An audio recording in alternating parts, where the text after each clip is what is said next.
Hey, everybody, how are you? And welcome to the John Riley Project. I'm so excited to have as my guest today, Kathryn Cloward. Kathryn, how are you? I'm good, thank you. I'm glad to be back. Glad to be back. Yeah, you've been on, this is your third time, I think, on the podcast, right?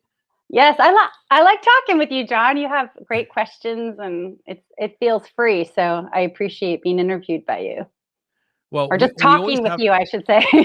well, it's a discussion. It's not like an interview. It's not like, Yeah. we're just going to have fun. And we're going to talk about a lot of great things because whenever you're here, I always feel very motivated. You're inspirational. You get me excited. You get me thinking about being better, as a person. And the work that you're doing in children's media, in songwriting, as an author, as an entrepreneur. I mean, it's just, you got so much going on.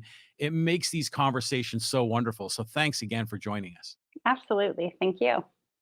But I want to start, just for our audience, for those of you that don't know Kathryn, just to kind of tee it up, I want to share with you something that Kathryn posted recently on Facebook that was wonderful. And it moved me when I saw what she wrote. And I just want to read it on the air here. And Kathryn said, I am 46 years old. I love the woman I've become. I've journeyed through some horrible hard times and pulled myself out of wells of toxicity. I've also experienced the fulfillment of achieving awesome peaks and manifesting my dreams. I have amazing people in my life who get me, who I don't have to translate myself to. Oh, wow, what a gift to be soul to soul understood. And then you go on to say, but all in all, I am simply a woman on a journey. Part of my journey is to affirm for myself that I will never again contain myself, conform to uncomfortable vibrations, and be less than my true vibrancy. This is what I desire for others, particularly those who truly desire it for themselves. Uncontainable vibrancy. Like, wow. I mean, that's just, tell me, where does this come from? Tell me how you cook up this wonderful prose. This is wonderful. Well, every once in a while it just comes out, but no, I appreciate you sharing that, and it's different to hear it recited back to me from my own words. But some days I feel particularly inspired, and it just flows out. I mean, that wasn't anything I sat and thought about. It's just really where I'm at, and I'm always on this journey. That is the truth, is that I'm always on this journey. We all are. And my journey is my creativity my personal creativity is very linked to who I am and part of that journey. So what's really become of late for me is that I realized how often I used to contain myself, and I don't do that anymore. I don't want to do that anymore. I don't need to fit into anybody's box. I've never been one to fit into a box, but I'm really claiming that for myself now. And that free, and it's all about personal freedom. Mhm. That is the goal. When we talk about freedom, in personal development terms, it's that personal freedom of lack of comparison, Yes.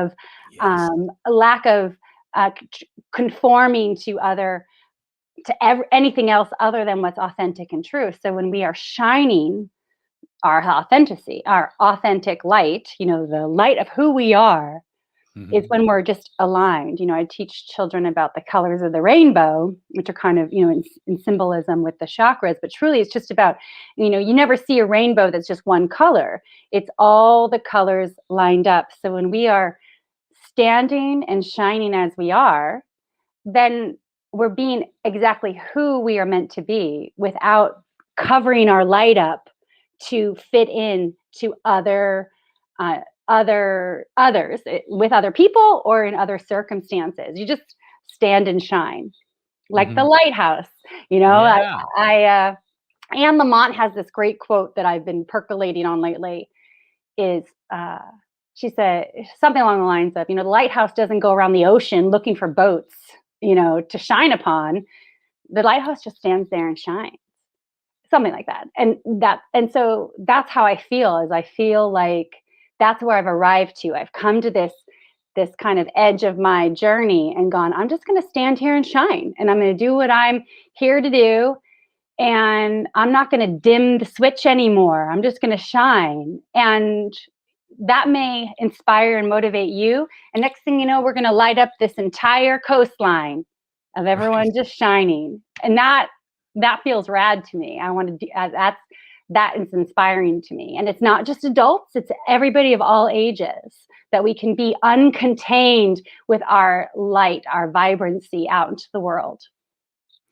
This is such a great message that you're preaching because, you know, we we we need to be told this more often as a young person and even as a young adult, because some, like you say, we compare ourselves to others, we hold ourselves back, we're limited by our own fears. We don't want to be authentic in who we are because we don't want people to knock us back down because we're afraid.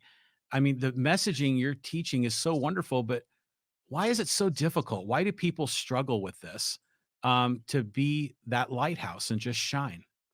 What gets in the Hmm. way? I would say for me, I can't speak for other people, but I can say for me is that I didn't realize how many layers and layers and layers I was carrying of who I am that weren't who I am.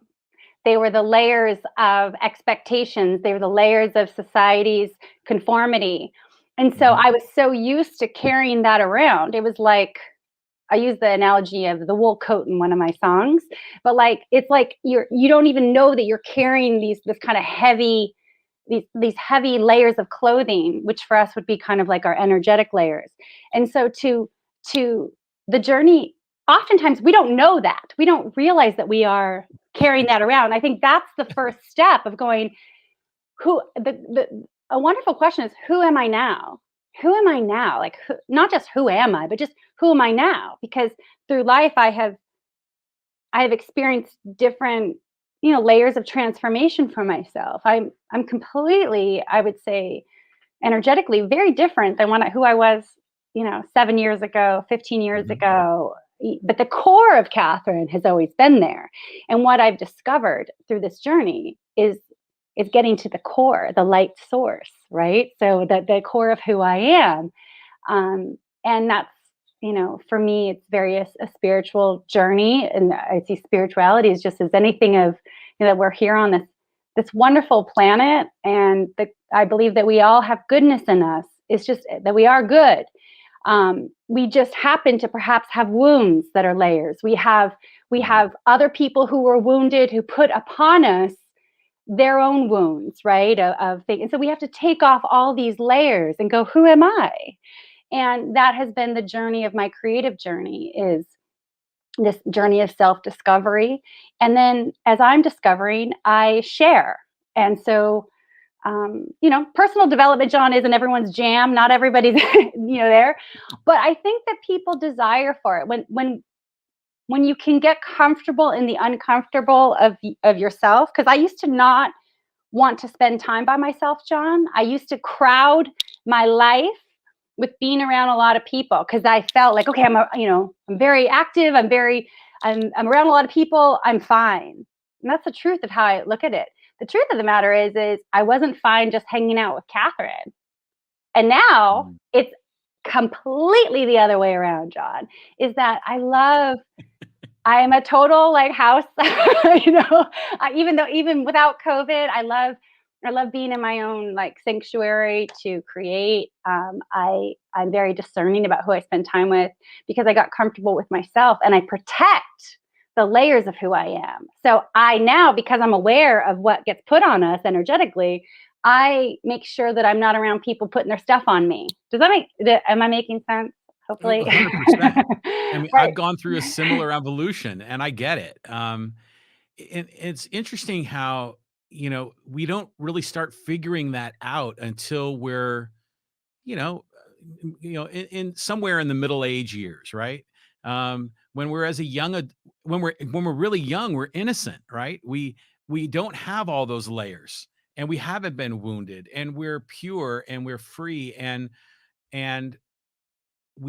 life sometimes beats us down for any number of reasons, and sometimes we beat ourselves down, but then we figure it out, And that's what I love about the work you do is you're teaching not only children, but also adults, like how to overcome this and how to become free and to essentially believe in yourself and be all that you can be. I mean, it's a beautiful message. Thank you. How did you how did you get to this place? Because I mean, we could talk about your background. I mean, it's incredible the work you're doing with as an author for children's books and videos and music, and also as an adult songwriter and musician and publisher. And I mean, the list of things that you do go on and on. But how did you get to this place? Because I would imagine when you were younger, you probably had a job and were doing a thing, whatever it was you were doing, but you made this leap to be this how should I say, this evangelist of good vibes. That's rad. Yeah, and how did you get to that point and turn it into a business on top of it all? Right.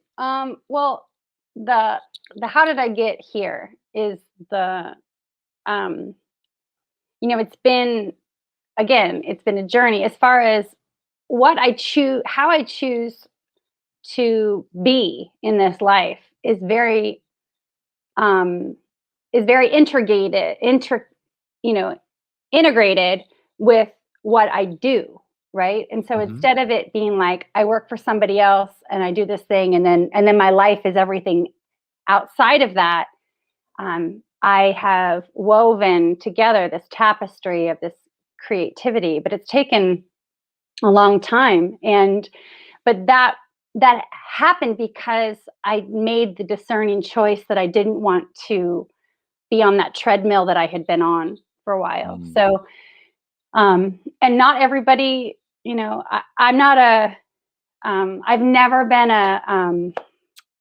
I've never been a trade time for money person. What I mean by that is I've never really been like an hourly, like I mean, when I was younger, of course, but I've always had this, like, I've always been attracted to the possibilities of what could be, the unlimited, and not just the unlimited, like, as far as abundance of finances. That's why a lot of people go into, like, I was originally a commissioned sales rep in my beginning of my career. But I love the possibility of manifestation, of having an idea and making it become. And truly, when we talk about innovation, I mean, innovation, like, is all about that. Our entire culture is built upon creative innovation. From the technology we're using right now, somebody had this idea and created it, right? And so we always hear about these stories of people who had this idea and they believed in it so much that it manifested. And mhm, that's really what what I've been doing, but I had to believe in myself to yes, manifest.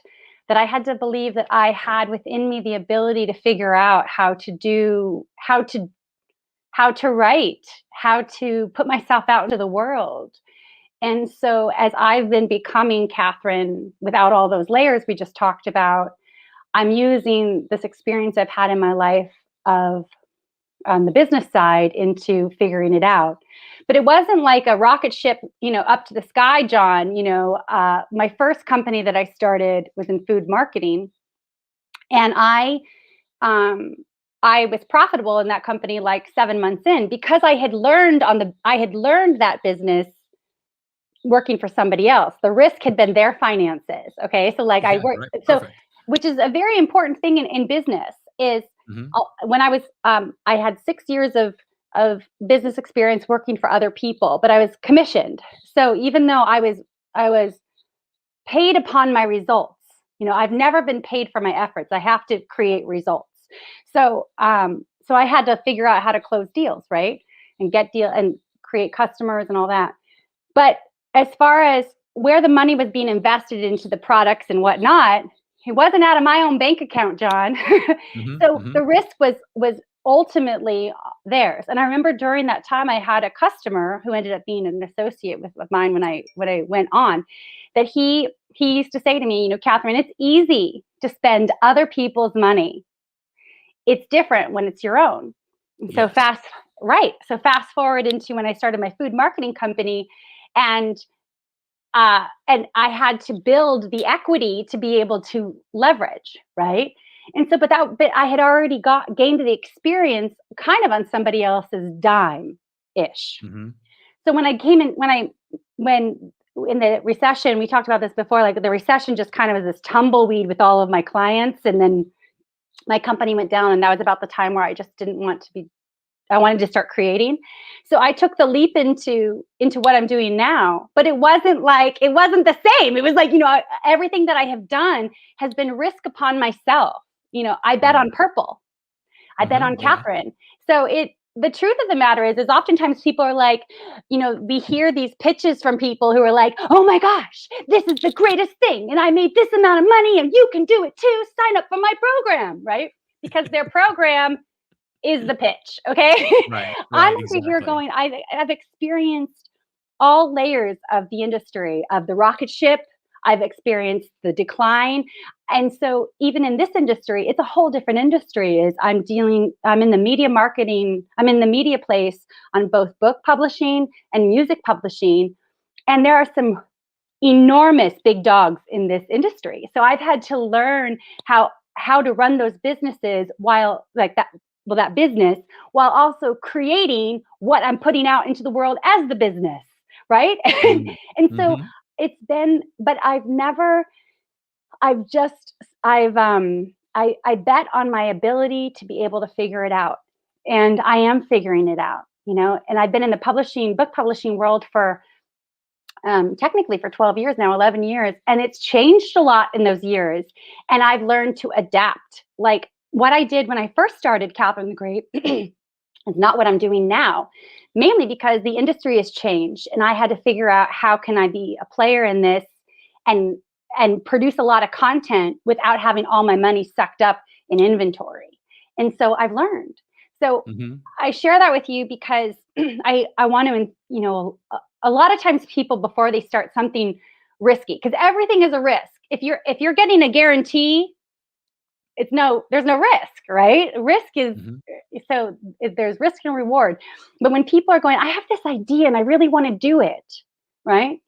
They usually tell everybody about it to get, Yeah. they gauge everybody's interest. Right. And then also look to people for inspiration. And I always encourage people to seek inspiration from people who have longevity in their career, right? Not the person who just in 12 months figured something out, because I want to see where they are in 4 years, right? And so and to trust your own abilities, that you can learn, that you can figure it out, that you will be guided to partner with the right people to collaborate with you to create your vision. But first and foremost, you have to believe in it wholeheartedly, because if you don't believe in it, then it's never going to manifest. And most importantly, you're never going to get anybody on board to go, I'm with you. I don't know if I see it yet, but I'm with you. And Yeah. so, and then you have to treat, and so this process has been an ever evolving learning process, John.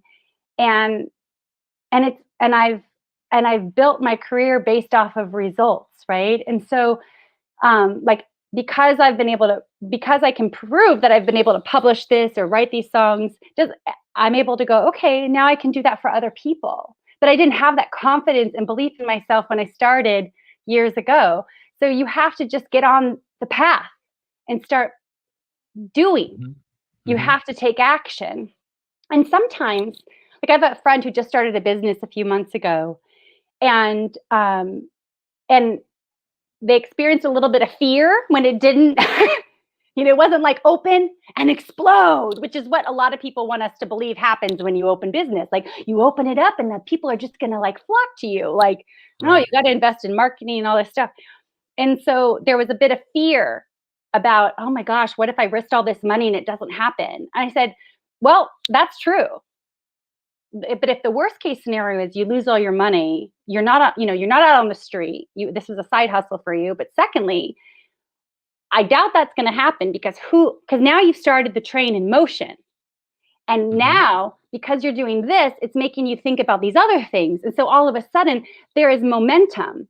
So you have to create the momentum. So sometimes the idea that we might we might jump out the gates with and start rolling with may not be the idea that we stick with over the long haul, but at least we're in motion, and you have to Mhm. be in motion. And the only person who's going to pour energy into your, into your train, right? Who's going to fuel your train is you.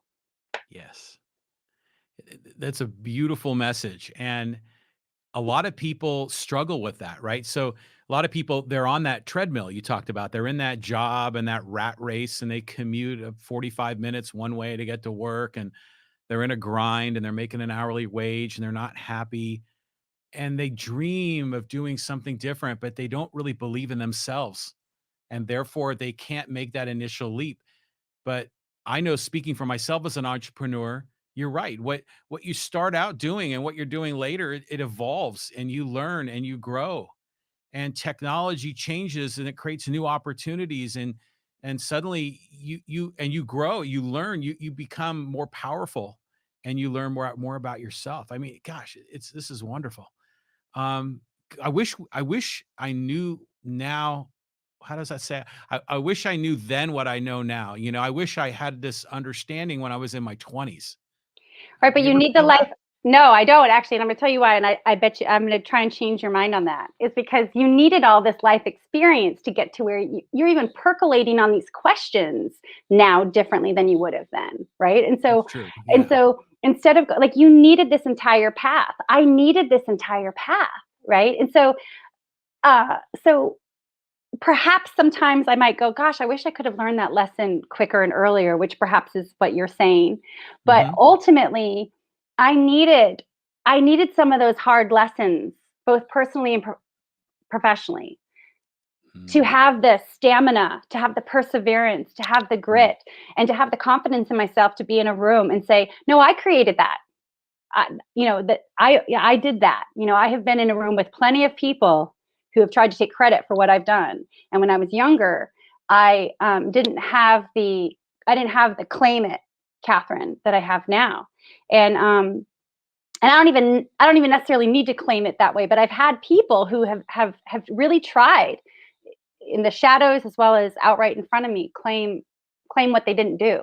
And and I needed to have that confidence in myself to go, no, this is, you know, I hired you, you worked for me, but you didn't create it. You created what Mhm. I gave you the roadmap to create, right? And Right. so, and I think I needed all of that experience because I had to learn about loyalty. I had to learn about business. Mhm. I had to learn that within me, I had the capacity to make the call and build the relationship.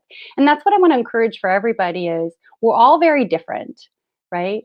We're all different and we have wonderful gifts. And it's in discovering what your gifts are, right? What makes you you that who am I now, right? What's the light source within you? And how are you going to use that to do good on this planet, to help other people and to help yourself, right? You Yes. have to help yourself. Like Yes. you can't give everything away and not have anything to to have to create more. I had to learn that lesson too. Um so I think that we need the journey, but what I would hope is that that we learn quicker. Yeah. Right. That we can learn quicker that when something isn't working for us, we don't have to go, oh, why isn't it working? Right? Like Yeah. oftentimes, if something isn't working for us, we battle ourselves and battle it, thinking that that is going to make it work. But there's a reason it's not working. Sometimes it's just a little shift so you can get around that mountain. That's And so true. so, right. And so, um, so paying attention to where the feel good feeling is. I mean, I teach that in children's music. I teach that in with adults, like to follow the feel good flow. We've talked about that before. So Yeah. what Yeah. feels good, right? Mhm. I believe that I am not here to work a job I've seen it. I, I I saw it even with my dad. It's kind of, I saw this in all these like videos before, John. Like, people, we spend our life learning, and then we spend this massive amount of our time working so that then there's this time that we retire and then we can enjoy. but that those years of retirement usually aren't this like 7, it's not the greatest amount of time that we have is those years of where we're kind of out of school and before we retire, quote unquote. Right. So Mhm. this massive chunk of time, what are you filling it up with? Mhm. That's the question. So for me, I was kind of tired of going, all right, I'm working for somebody else. And that's totally fine. That's just like wasn't I had this creative thing. So I was working kind of like for the weekend, and that's not really who I am. So now it's like I barely even know when the weekend is, because I just create. I'm excited to get up in the morning, excited to create, excited to help people, and that feels good. And if someone's listening and going, I don't have that feeling, my question would be is take the time for yourself to figure out what aspects of your life are this and what's flowing. And when you can discern Mm. that for yourself honestly, the only way you can live an authentic life is get real and honest with yourself. And this Oh, whole yes. journey, that's the first question you asked me, is this whole journey, John, started with me getting real and honest with myself about the ways that I Mm. was not happy about myself in how I was orienting myself in the world. And I cleaned up all those layers and all the things that things I wasn't proud of in my life. I cleaned all that up. And now I don't have that weight carrying around. Ah, you're right. It does. It all starts. It has to start with you. And you've got to get yourself right before you can go out into the world and really be as powerful as you can be. By the way, bonus points for the lover boy reference for working for the weekend. I was already thinking about the band Loverboy in the '80s. Uh, um, that's funny is there's a lot of people here in San Diego County that you can tell that essentially work for the weekends, and I would see that because there's so many people that love to go out into the desert, right? Like they load up their trucks and their RVs, and I love that they do that. But it always kind of struck me as a working for the weekend kind of a mentality. But you've been able to integrate, like you say, you don't know when the weekends are. You've been able to integrate your business life and your personal life into a common, how do I say this? It was a kind of a common goal, right? They all flowed together as opposed to like a great wall of China separating your work life and your personal life. That to me is really powerful. I mean, if it, but the journey, you had to go through that journey to get there, right? Yeah, and especially this leg of my journey, I would definitely, it'd be so great if I was like, it was so easy and it was so smooth and oh my Yeah. goodness, golly gracious, you can do Yeah. it too. The truth of the matter is I've never shied away from, while I haven't given every detail of every valley I've been in and every, Hmm. steep climb I've had to climb. There have definitely been signposts on my journey of the past 12 years specifically where I'm like, can I keep doing this? Yeah. Is this what I'm supposed to be doing? Like, this is hard. Or, because Yes. I had to I started something from nothing, and I had to keep creating the energy behind it.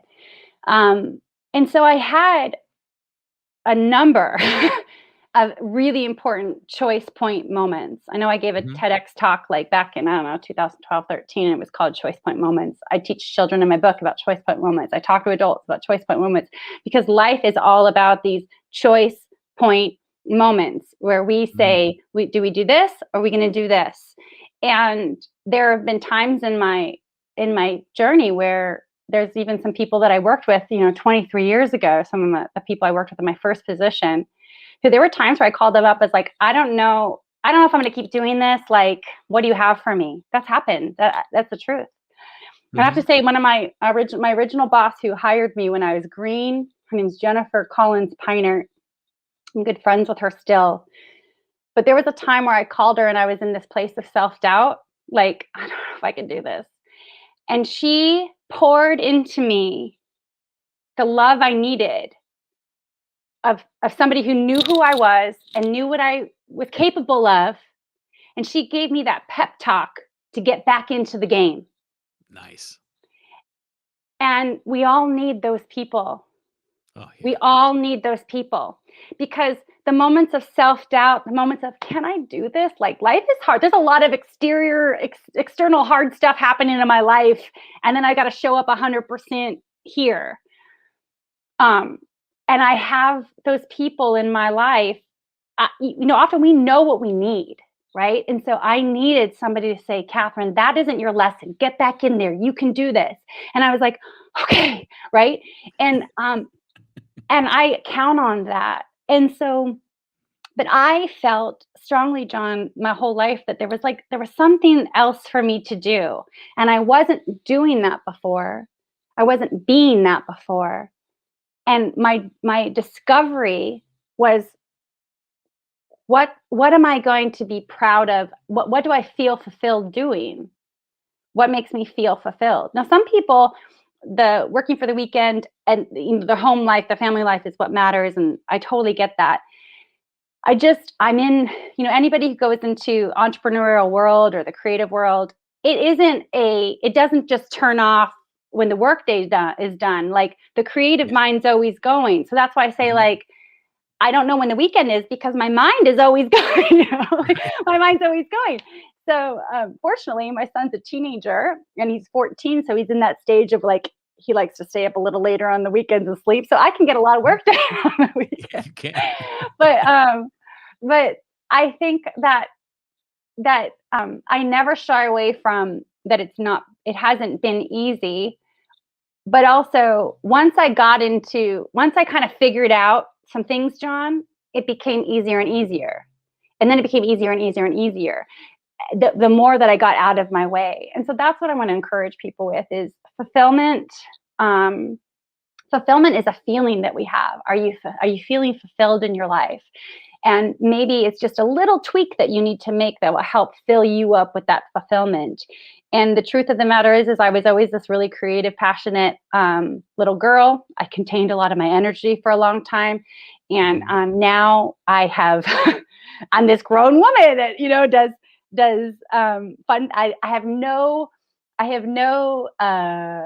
I'm full tilt with kids on videos. I'm full tilt with kids just because it's fun. I'm having a good time in my life, while also going, all right, we got to figure out how we're going to get this project to completion. And we're in the middle of COVID and I have people who are relying on me to get this done. Then it's like a switch. Well, yeah, we're in the zone, right? When we're building, when we're creating, especially for you as a creative person. And yeah, you just did complete a big project. I mean, you came out with a new album altogether. Yes. A Kathryn the Grape album. Tell me about that. How did this process go? What's the theme of your album that you put forward? Awesome. Well, thanks. Yes. So the Kathryn the Grape Altogether album just came out. So if you have children in your life, and personal development type stuff is important to you, that's what I pour into Kathryn the Grape. So the album has 10 songs. They're upbeat. They have messages like, I feel good about myself. You matter to me. Just be you. I'll just be me, and together we'll be happy. I like being me. I have another song called I'm Happy Being Me. And then I did I Like Being Me, which is a little bit different. But you know what? You can never get too filled up with that feel good love. Yeah. I also have a song called Choosing Kindness, which is also a book. I have a song called It's Okay to Cry, which is also a book. So I wrote all these songs. Some of them connect lots of the Kathryn the Grape songs and connect to the books that I share. So, my desire, John, with Kathryn the Grape is I personally care about personal development. I personally care about having tools that help me be the best I can possibly be as a human being. Not the projection of look at me. I don't care about that. I care about, like, am I comfortable in my own skin? And that's what I want to provide. That's what I provide to children in simplified tools. And so altogether is upbeat. It's fun. The lyrics are important lyrics, but I did it in like a lot of dance beat stuff. Shake, shake, shake song. We got kids who are on Zoom right now and distance learning, and they need a break. And so the shake, shake, shake song, I actually wrote the song with these cute little like dance moves. Because, my first job out of college was at Club Med. I got to sing and dance at Club Med. It's all like in me. But I know how important the music aspect of Kathryn the Grape is to what I do. And so I had known for a while I wanted to put together another original album. And I wrote actually all these songs like lightning speed back before COVID in Mhm. January. And then I met a young man named Daniel Fritz. I met him through the Father Joe Project, which we can talk about in a second. I met Daniel through Sister Faye Hagen, who is an important character in the whole story of San Diego. And Daniel's her great niece, or excuse me, great nephew. And he loves music. And next thing you know, we met, we talked. I talked with his parents. He was looking for an internship, so he helps me create my music, and he helped bring all that vibrancy that I had been desiring to life. So I just keep meeting the people who are, who desire to create, and so creatives attract creatives, and then Yeah, so. yeah. But we created this album, John. The rest of the album created during COVID. So we got all the music laid down before COVID came in. And then I was like, oh my gosh, how are we going to get these vocals? So everybody who I'm friends with who helped sing vocally, everyone did it at home. Like it was like the COVID at home Yeah. recording. And that's so cool, So Well, it's great. I mean, like the technology is making it's making it easier for entrepreneurs to produce content, right? I mean, besides the fact we're doing podcasts like this, yeah, the people are recording at home and probably sending you tracks, and then you're synchronizing them and getting the whole mix done, right? It's something like yeah, that. that's exactly Yeah. what we did. So Daniel is a went to Berkeley School of Music, and he had a whole home studio. That's how we got a lot of the layers of music done, right? Hmm. And then one really cool. The only thing we did in the studio was we got to record the live drum tracks at the UCSD Conrad Prebys Music Center because Leo Barba, who is my drummer, he was a music student at UCSD at the time, and being enrolled in the music program, you get to use their recording technology. Just it's part of his tuition. Yeah, So cool. he's like, "Hey, Kathryn, we could just do it at UCSD," and I was like, "What?" So Yeah. I mean, it's probably the most impressive studio I've ever been in. So we did that, and then yes, the album was on shutdown, John, for like 5 or 6 months because I just was like, how are we going to do this? Plus in the beginning months of COVID, we were all like, what? Like, Hmm. Hmm. I mean, we all had that kind of weird stall of like, what's happening in our lives. And so to record the vocals, I got in touch with different people, and I was like, hey, Leonard, can you record? Leonard Patton is a great talent here in San Diego. If you've been to any live theater performance, Leonard's in it. He's just an incredible artist. So I got in touch with Leonard. Are you able to record at home now? And he was like, yes. So Leonard recorded his vocals and engineered them. So everyone gets an engineer credit as well. It's Wow. very important to me to make sure everyone gets the right credit. And so he engineered his daughter's vocals. I was like, does your daughter want to sing too? Yes. So you're right, John, is that everybody who used to kind of do these things out in other places, we all had to figure out how we were going to use creativity in our homes with technology in our homes. And that's the greatest thing about the entrepreneurial creative. Anybody who's innovative is, you got to figure it out. Right. So, and that's what I did, just to give everyone credit. Megan recorded her vocals at home. David recorded live bass at his house. And Becky Baird, she has 2 children, so 2 kind of teenage children.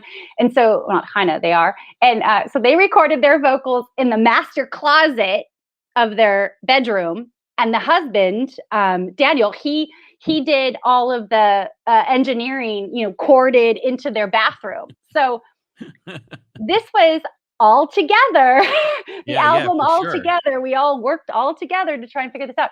So, but the premise of the album is really just to help, fill up children and the adults listening. I mean, that's the beautiful thing about youth and family music is that, who's listening along with it. If you've got your Mhm. child, watching YouTube videos while you're making dinner, you're listening to it as well.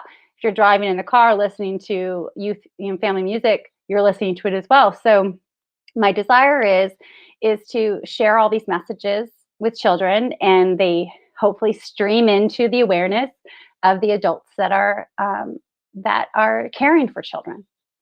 Nice.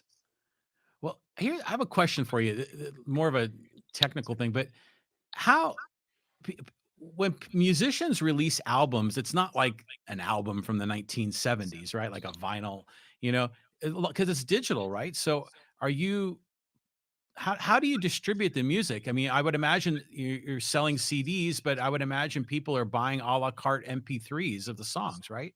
Yeah, So no, how does that work? that's a great question. Well, CDs are almost obsolete now. Like Right. there's a lot of people, you might even see like people when they do their releases, they're not even releasing it as a physical product. A lot of people aren't Mhm. doing that. The thing that some people have started doing, especially in recent years, is they'll do like a vinyl recording. Like that's, they'll do for a record. But as far as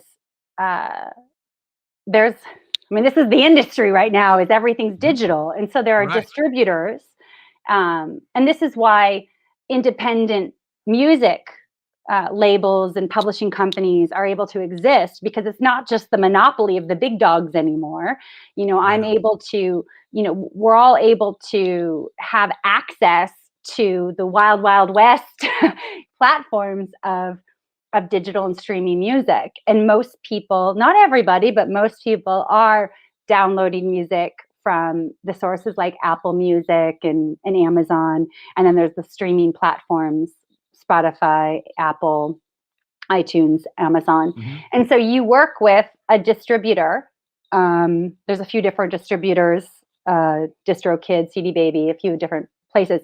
And so you distribute your music with them. And then there's all these layers of all this behind the scenes digital stuff that we're dealing with. So especially because, and this is what has changed with the music industry, John, is in the past, artists were able to make their money in the music industry on CD sales, right? On record, on Mhm. the physical product sale. And even though your label and your publisher had some cuts and things, the artist could make margin, could make profit on that, right? So Mhm. those sales are ultimately obsolete pretty Right. much now. I do make CDs for the children's music market because a lot of parents and grandparents still ask for that. So, but Mhm.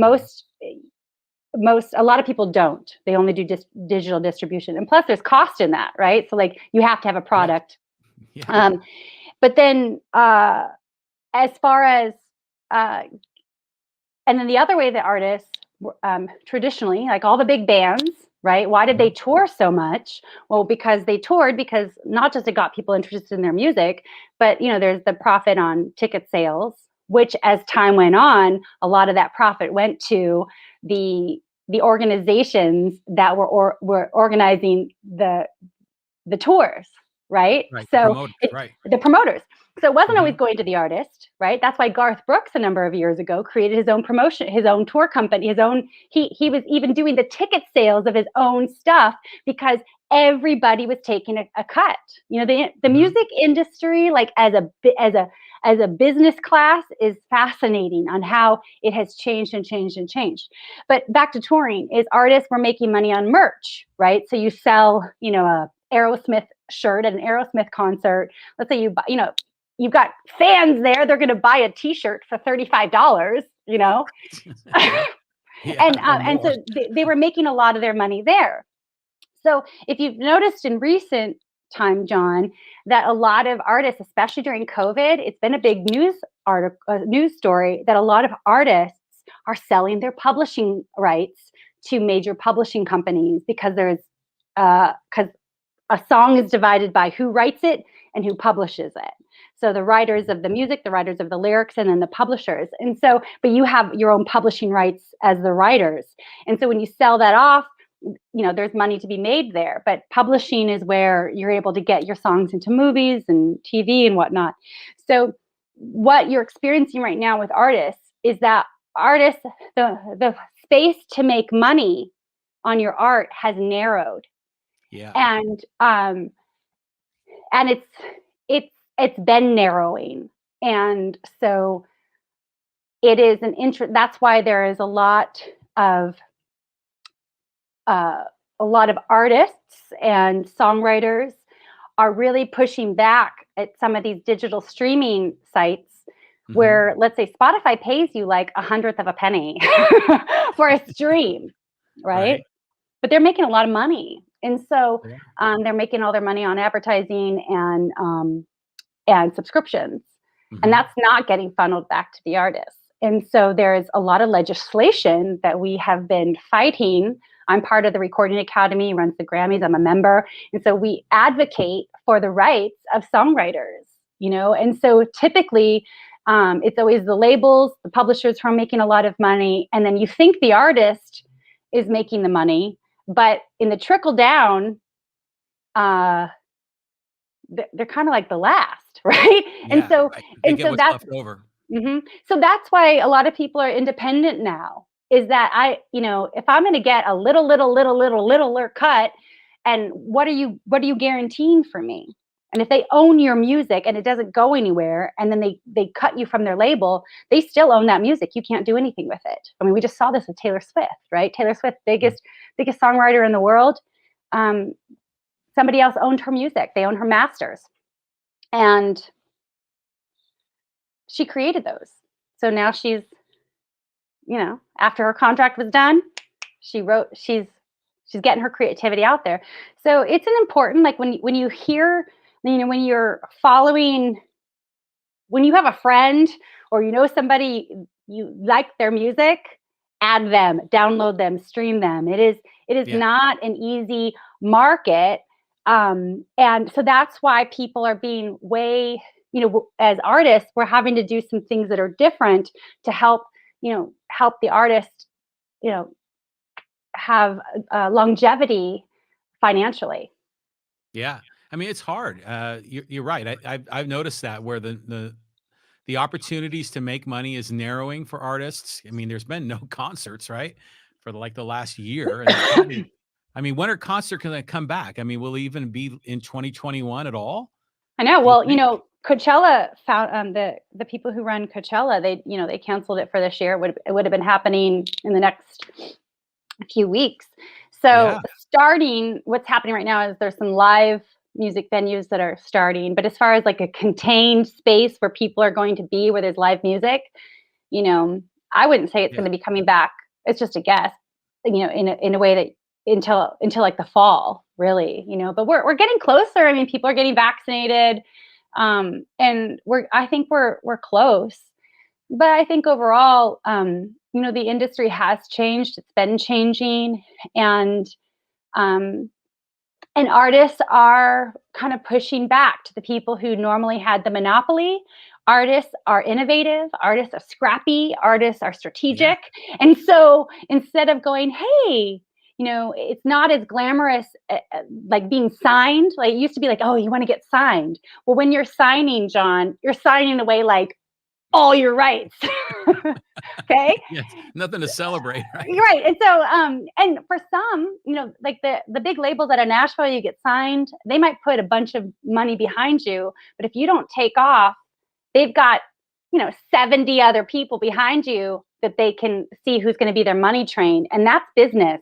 And so, because I'm able to discern these things, it's been the smartest thing for me to create an independent media company. So I own Good my for own you. publishing. I have other artists that I help that I have publishing. So, is my goal is to keep writing for other people, keep writing what I'm writing, but also the big win is to get your songs into commercials and movies, and being connected to music supervisors.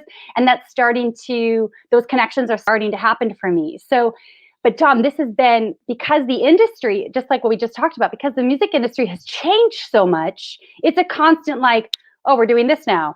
Oh, we're doing this now. And if you, in any business, John, if you're not willing to adapt with how things change, you're going to sink. You Yes. have to be willing to adapt. Adapting in any business, adapting in life is key. So I'm learning that in the music business. I'm learning that in the book publishing business. And so I I'm aware that's going to happen. I anticipate it's going to happen. And so I'm trying to be ahead of that, So I don't know. We're going to talk next year and who knows what's going to be going on, John. Well, this is great. I mean, this kind of goes back to the whole point where, yeah, as you start your own business, you learn things and the end result's going to be different than what you originally envisioned it. But good for you for owning your own publishing company. Good for you for having that, you're for excuse me for saying this, but you're not just an artist. You're Right. you're an entrepreneur, you understand business, and you're bringing that whole package together not only to better help yourself, but you're also helping a lot of other artists because while you are acting as their publisher, I would imagine you're still working on their as an advocate of them. Yeah. You're not giving it all away. You're doing it the ethical win-win kind of a relationship. Yes. And I think that's terrific. I think more artists, you need to find publishers like you that can help them if they're unable to publish themselves. Yes. So good for Well, you. and being the advocacy is so important. Is I've always because of the businesses I've been in before, is I respected the people that I worked with when everything was transparent. There was nothing hidden, right? Like Yeah. I can work with facts. I can work with what's in front of me.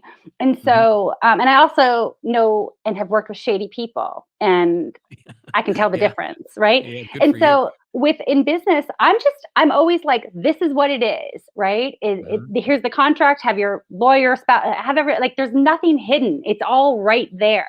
And I talk about this is how much this is going to cost. This is what we're dealing with. I talk about numbers so much that even Megan, who works with me, she's a young.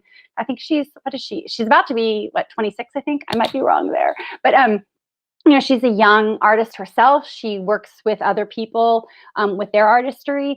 But she told me recently, she goes, I respect and I really admire how upfront you are about what things cost, what you're going to get paid on this project. And so I talk about the numbers. I talk about the numbers because it matters, right? And so some projects I have eaten it, and other projects like okay. And so it's but we have to talk about that kind of stuff and being transparent because you know it's important that everybody knows what you're up against. I used to internalize all this stuff. I'd be like, well, everything's going to look so great. If anything, I talk more about the struggle and the ways to overcome things than I go, everything's so great and everything's so great because Yeah. because the truth of the matter is I've grown the most by figuring out how to climb into new levels, right? I've had those harder things taught me, and I want to help younger people in their career, younger being like newer in whatever endeavor they're doing. If I can help save you money from that money that I totally blew when I didn't know what I was doing, if I can help you Yeah. and I'm not even connected to you, as far as like you might, just anybody, I think it's important. Who's really good about that, John? I have to give him credit. Is Gary Vee. If you follow Gary Vee, he's an Oh entrepreneur. yeah. Yeah. Yeah, Yeah. Gary Vee. He is so raw and real, and he's edgy, Yeah. He but is. He's fun. but he gives it. He's not like, Yeah. hey, everybody, follow my 12-step program. There's a lot of people who are doing that, but he's Right. like, get in there, get it done, and even if you're not even connected to him, you don't have to be in business with him for him to go like, you can do it, right? And that's Mhm. that's the kind of entrepreneur I admire. That's the kind of person who's living their life going, I'm charging forward, and I've taken risks, and that one totally flopped, but this one lifted off. And so I think the more, and my mind just thinks that way. So some things have lifted off for me and some things have flopped, and I've learned, in the process. Mhm. Mhm. So Well, what is the one thing that I don't watch a lot of his content, but what I have seen, I've liked, and I think the one thing I remember him saying is it fail fast, right? Where just keep trying, keep experimenting. You're going to fail, and if you fail, don't dwell on it. Just try something new, yes. and eventually you're going to hit something that works. And but you know what that does? That goes right back to having confidence in yourself, right? Which, like you said in the beginning, it all starts with you. Hmm. Um, but yeah, Gary V. I mean, yeah, he's that guy is a huge influencer online. Unbelievable. Mhm.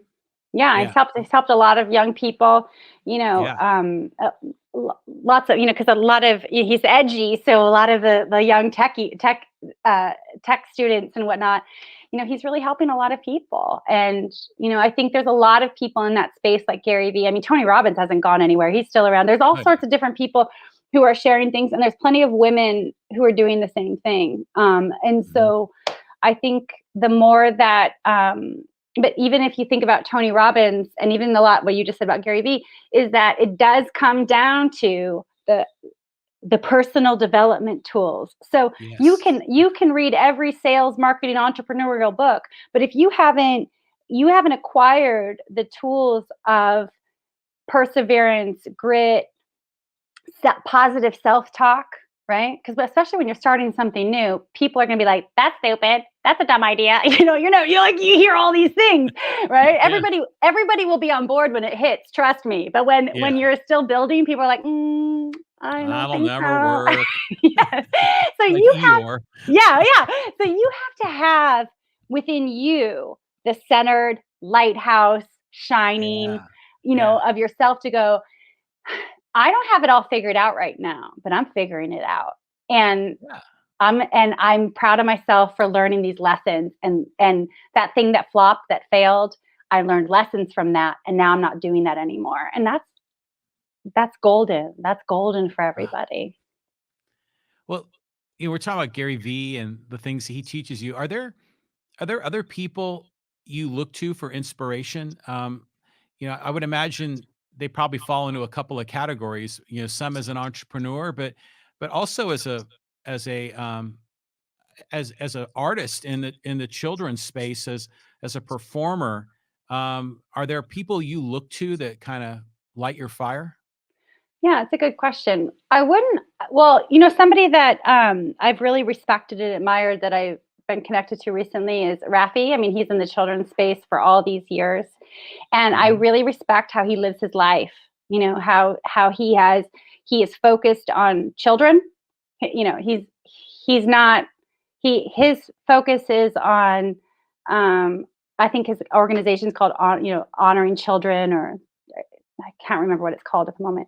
But that's where my space is I'm not going like, oh my gosh, I want to be the biggest name and then I'm going to branch off into something else. I care about children feeling good about themselves, and I'm not swaying to the rhythm of the industry's what's hot right now, and I appreciate that. But I would say that I spend, I appreciate the wisdom shared from, uh, I don't know, I would say more like personal development, spiritual teachers. Like, I appreciate Oprah. I think Oprah is very, Hmm. very inspiring, right? I like the teachings of Marianne Williamson.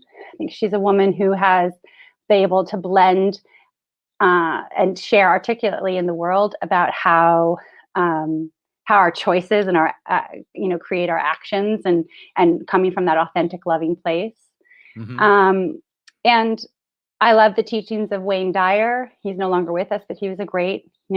advocate of living your truth and creating. So there's more. I just can't think of them off the top of my head, but I tend to be more attracted to not necessarily what's hot right now. I tend to be more attracted to people who have had some some real struggles that I resonate with, and um, and I can see, well, they got through it, I can too, or hey, they figured out how to have this, second season of their life.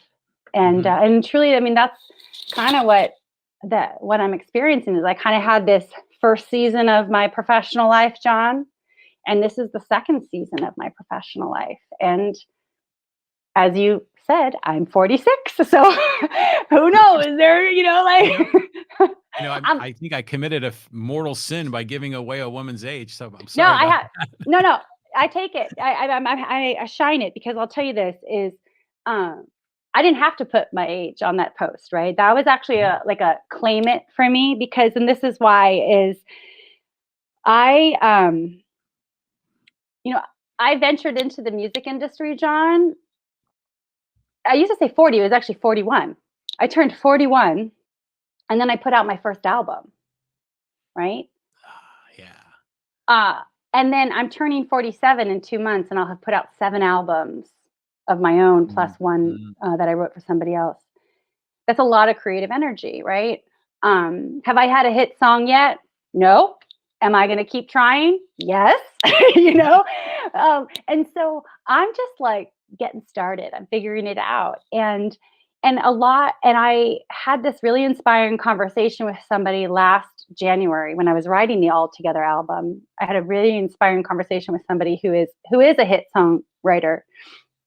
And I said something about me aging out. I said that because that was kind of this idea that was in my head, because a lot of women feel that way. I mean, if you follow what happens in, a lot of actresses and whatnot, Yeah. it's, I you understand. understand? So Yeah. it's not like, and I know other artists who do not want people to know their age, like who are Yeah. older than me, like, don't tell people my age. I was like, okay, well, everyone knows you went to high school that year. So, okay, but, but, um, but when in this conversation, one of the things that helped me feel good about where I am in my life and my career is when I said, like, well, I'm probably aged out. And he said, who says you are? Says who? Good. Good. And I was like, oh my gosh, I needed to hear that. Right. Yeah. And so instead of, I think that one of the wonderful things about women, John, is that if I don't say so myself, what I experienced in a lot of women that I'm seeing that mirrors back to me is that as we grow, as we age, we drop all those layers of expectations. We drop a lot of that weight that we carry, and we become the wiser woman, right? That's why we always see in storytelling the woman, the shaman woman, gray hair. We see the medicine woman, gray hair. It's because it's Mhm. wisdom. Right. Wisdom comes with age, and so I don't want to shy away from the fact that I'm in my 40s, and heck yeah, because all the lessons that I learned in my 20s and 30s um, helped me get here. And so I want to help women with that too. Is that hey, like when we see those things on social media that say Tina Fey was at this age when she did this, and Morgan Mhm. Freeman was this age when he started this. Like that's Right. inspiring to me because age is just this number. I'm sure I'm going to be creating until the last breath I take because it's just who I am. Right. And um, and so I believe that uh, you know I'm going to be 47 soon, and what's next? We'll see. Well, yeah, let's talk about what's next, because I mean, you shared with me that you got this big project you're working on with Father Joe. So tell us about that, or what you can share, because I know it's Sure. not released yet. Yes, yes, yes. Oh, thank you. Well, I just it's releasing very soon, so we're actually probably making an announcement here in the um next week or so with but I just finished writing and publishing. We'll be publishing Father Joe's memoir. So Father Joe is a man here who lives here in San Diego since 1974, and he is a Catholic priest, and he is the Father Joe that we see all around that says Father Joe's Villages. He's a real person. I remember I met a young person a while ago who had just kind of moved to San Diego in his 20s and was like, is he like a real person? So, so Yeah. Father Joe is, for those of us who've been here for a long time, he's just a real hero. He's a local hero. Oh, He for has sure. helped so many people. Speaking of entrepreneurs, his mind is very entrepreneurial. You'll learn this in the book. And so, um, so, and he has helped his entrepreneurial mind, his innovation. He had this vision to do something that nobody else had done at that time, and he brought it to life. And that was what ended up being the St. Vincent de Paul Joan Kroc Center. And Mm. through all these years, he that organization through his, I would say through his energy and his ability to allow people to do what they're brought in to do. He's a great leader that he's helped so many people transform their lives. He's provided shelter and empowered people. And in addition, he spent his whole life being a Boy Scout. And so he has those, those principles. And that's how, so I ended up writing a book called Father Joe, Life Stories of a Hustler Priest. That's the title of the book. I'm going to be announcing that this week. So I'm letting you know, John. I always give you exclusives. But thank you. Breaking news. Breaking news. But it's really his memoir, and I wrote it in his voice. So I was writing a book for him, and then I decided to change. I actually kind of scrapped the book that I had been writing and switched it over to this kind of biography idea, and then decided to change the voice to his voice. So instead, the book is the book. I wrote it as him. So he and I worked together through every single section, so that each section was correct, right? So you're going to get to read about his life growing up in the Bronx all the way through his retirement, and you get a real sense of the man he is and his mission on this planet, and how I think it's an inspiring read for anybody who is seeking inspiration, and how one person, how one idea, how one person believing in their idea so much yes could get people on board. And we're going to do this, and we're going to help a lot of people. And that's what you get from it. And I can't wait for people to read the book. And he's very excited. He got to hold the first advanced copy of our first proof, and it was like real, it wasn't like in the computer anymore. Gotcha. Yeah. So, but that's been a wonderful project, John, and it's helped me grow in my life in tremendous ways. He's helped heal me in ways. Just by the time the book comes out, it'll have been a 2-year project, and I also wrote a Kathryn the Grape book as well. It's coming out the same day. So there's a Kathryn the Grape, Father Joe's 6 Golden Seeds. So, to take his wisdom and share it with children. So just like I've been doing all along, I'm going to share with adults, and then I'm going to also share with kids. So, and yes, he's a Catholic priest. That's for sure. And he's inspiring for all people. In fact, he has some really great stories about being a Shabbos Goy in the Bronx, which is, he was a helper to the Jewish community. And so he has he's a hysterical man. So he's got some really great stories. And I can't wait for San Diego to read it and beyond. Yeah, I'm looking forward to it because, there's obviously the spiritual side of being a Catholic priest, but to me, I see him as like an entrepreneur, as a marketing dynamo, as a builder, as a creator of things, and has had such longevity in San Diego that he is like an icon. I mean, what an honor for you to have the opportunity to write his memoirs. I mean, tell me more about your relationship with Father Joe. Sure. Yes, by far one of the greatest honors of my life. So I met Father Joe when I was 2 months old. I was raised Catholic, and when he first became a priest, John, his first parish that he was at was called Our Lady of Grace, which is where my parents, our family attended. So I was born in May 1974. He came in July 1974. So he was just like part of our family in many ways. My parents were involved in marriage encounter with him. And even as he carried on to other parishes, even before St. Vincent de Paul, my brothers and my dad were involved with Boy Scouting. And then my mom was his first secretary. So when he got the job when he was appointed to run St. Vincent de Paul Center, which is now called Father Joe's Villages. But when he was appointed to that position, he needed a secretary, and my mom was his secretary. So they worked out of like a storage closet office thing in in in the downtown St. Vincent de Paul thrift store.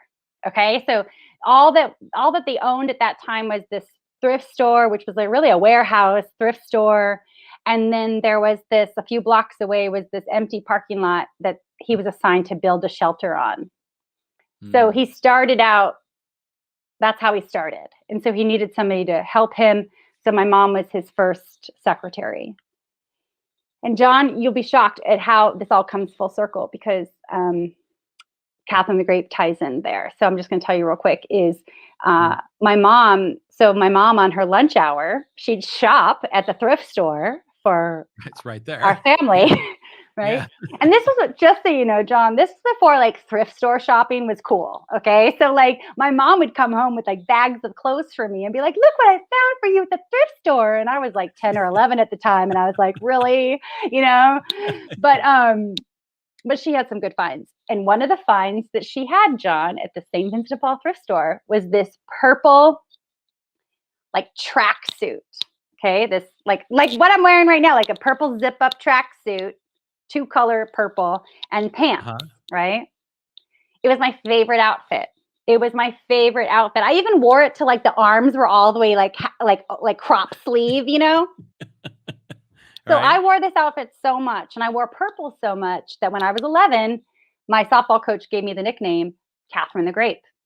Okay. So that's where it comes from. Yes. So my softball coach gave me the nickname Kathryn the Grape. And so when I created Kathryn the Grape years later, I used that purple outfit as the character. Okay. All right. So this would have been 12 years ago.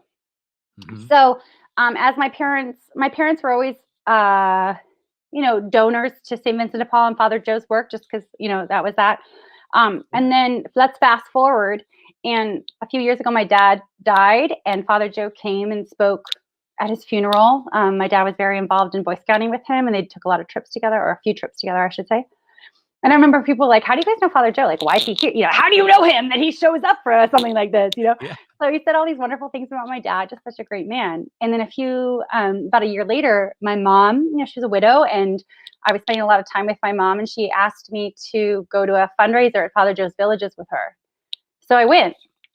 And during the program, John, there was like a program, like somebody was talking and there was the choir. So I was like, I'm going to go get a picture with Father Joe, because nobody was next to him, like talking to him at the moment, which you shouldn't be, because there was a program. And so I walk over there and I was like, hey, Father Joe, can I get a picture with you? A selfie. Yeah. And so the gentleman who happened to be sitting next to him got up, took the picture, and then said, here, why don't you sit down? And I was like, okay. So I'm just sitting there next to Father Joe during this program, watching the choir. And then he says to me, Kathryn, what do you do now for a living? Like, what do you do? Yeah. And I said, well, I run a media publishing company. I write books and music. And then I told him about the outfit. I said, I don't know I said, you built all this stuff and you've helped so many people. But when I was a little girl, and I told him what I just told you, the outfit, and now Kathryn the Grape is this series that helps children. And it's my heart to help people feel good. And he sat there and he just went like this he just kind of took it all in. And then he said, Kathryn, I have a book I want you to write. Just like that. And I said, okay. And he told me the concept of the original concept he had. And so I was like, I remember driving away with my mom going, I think Father Joe just asked me to write a book, And she's like, oh my gosh, Kathryn. And so I remember the next day she was like, you got to call him. So I reached out to him and we set up a meeting. And our very first meeting was on his 78th birthday, which is April 12th, 2019. And the book will be coming out on his 80th birthday, April 12th, 2021. So, wow. Yeah. So I've worked with him for 2 years. A lot has manifested from that. So, this memoir is coming out, the book that I had kind of tabled, which goes with the 6 golden seeds. So we've got the children's version, but really the memoir kind of like the big push because that's for adults. And then we also have the children's book. I wrote a song for him. We're in the throes of also producing a documentary about people who were impacted by him. So there's a lot happening, and he totally trusts me. Like, he has allowed me, I show up with all this creative energy, John, and I'm always like, "Hey, Father Joe, it's Kathryn." I am big energy, but also I get it done. And so he's appreciated that I have this big creative energy, but also let's get results. And so we've enjoyed this ride. He's very excited about what's happening, and I believe wholeheartedly that his story will impact a lot of people's lives, because it is just what you said. It's about his Yeah. mindset for entrepreneur, like how he said that this is what we could build there. And people were like, what? And he did it. And then they kept doing it. And and he was very progressive. You'll read in the book, you know, um, in the beginning, he empowered a lot of women in leadership. Like, he would he even says, like, she was in charge. Mary Case was in charge of programs. She ran the show. She was like my boss, and like, he's just really good like that. And he said, she'd tell me how much money I needed to raise. I'd go out and raise it, right? And so he told me these stories that are shared in the book. But also, as a woman, I experienced that too. And I'm saying as a woman because I think it's important. I think it's Mhm. important when, he was very progressive, that he just let people do their job, right? He Mm. brought me in to write a book. He didn't tell me how to write the book. He even let my creative energy go here, here, here, and until it went like this. He just trusted that I was going to fulfill the task that he asked me to do. And he didn't micromanage me. And I was like, I can see why people wanted to work with him for a Yeah. very long time. So even people who are in management, fundraising, management, entrepreneur, this is all the stuff you get in these stories of his book. This is going to be a great read. I'm looking forward to it, and it is refreshing, especially like from a Catholic priest, which usually women aren't in leadership positions in the church, but he was empowering women in his own way, within his own scope of authority. That's beautiful. But how about a kind of divine intervention for you, right? I mean, not just the Totally. full circle of the tracksuit and then being able to share that story with Father Joe, but you sitting next to him at a choir recital and then he asks you to write a book. I mean, it's just like, the choir was probably singing to you, right? You know? I know.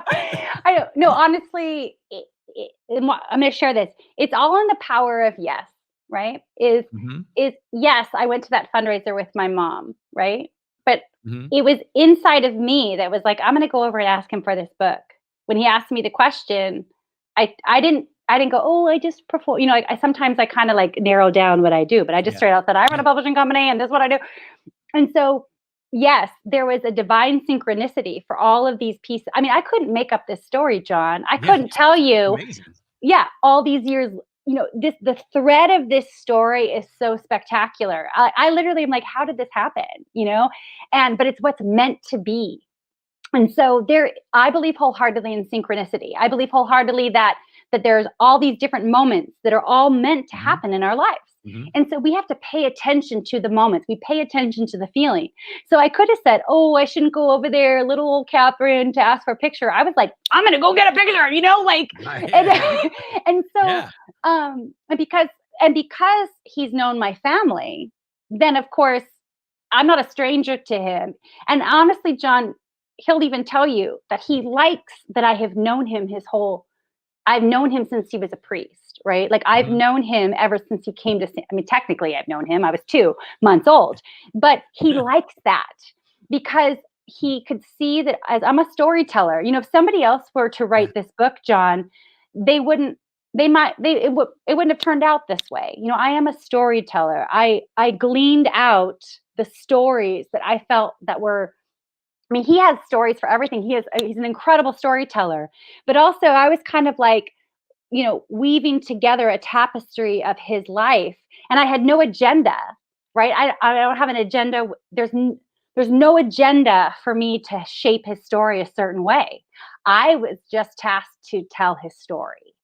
And as a man who's nearing his 80th birthday, he shared his whole life, and that's what you're going to get. And I think a lot of us want to feel that way. We want to feel like we made a difference, even just to one person, that our lives matter, and that he was a boy. He wants those stories about, when he was a boy to be shared, and he liked that I know him this whole time. I knew of him this whole time. I wasn't an active member of his.